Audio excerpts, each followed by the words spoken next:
حضرت لوط علیہ السلام کی قوم پر عذاب کس طرح نازل ہوا؟ وہ ایک ایسی وادی بن چکی تھی جہاں اگر کوئی بھی جاتا تو وہاں کے مکین اسے لوٹ لیتے، اسے سرعام برہنہ کر دیتے اور بدفعلی کا سرعام نشانہ بناتے۔ وہاں گھر سجے ہوئے، کوئلے دہکتے اور مرد مردوں کو للچائی نظروں سے دیکھتے تھے۔ انہوں نے اپنی جسمانی اور نفسی خواہشات کو پورا کرنے کے لیے عورتوں کی بجائے مردوں کی جانب رخ کر لیا تھا، اور عورتیں اس میں برابر کی شریک تھی، عورتیں بھی ان میں ساتھ شامل تھی۔ ان لوگوں نے حد اس روز پار کی جب حضرت لوط علیہ السلام کے پاس اللہ کے بھیجے ہوئے فرشتے دو خوبصورت لڑکوں کی شکل میں آئے تو یہ خبر حضرت لوط علیہ السلام کی بیوی، جس کے بارے میں قرآن میں آتا ہے کہ وہ پیچھے رہ جانے والوں میں ہے، اس نے جا کر اس گروہ کو دے دی۔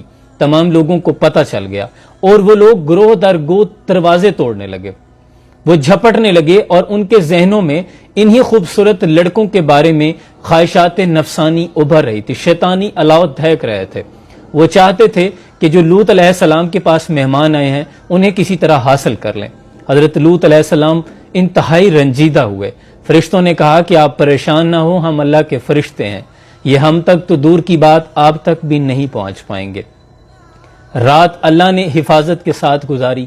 اگلے روز جب تمام مرد باہر للچائی نظروں کے ساتھ اور آپس میں سر جوڑے اس بات میں مشاورت کر رہے تھے، منصوبے بنا رہے تھے کہ ان مہمانوں کو کیسے حاصل کیا جائے، اللہ کی طرف سے عذاب آن پہنچا۔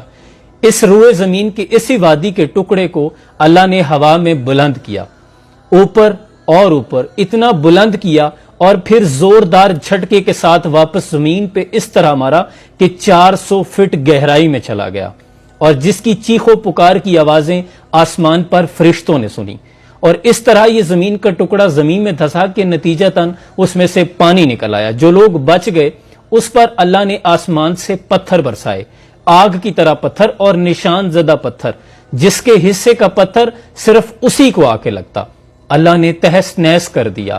اور کس قدر غلیظ کام تھا یہ کہ اس کے نتیجے میں جو زمین سے پانی نکلا اور اس نے ان کی غلیظ لاشوں کو اپنے اندر دفن کیا، وہ پانی اتنا گندا ہو گیا کہ اسے ڈیڈ سی کہا جاتا ہے، بحیرہ مردار کہا جاتا ہے، جس میں زندگی کا تصور آج تک بھی پیدا نہیں ہوا۔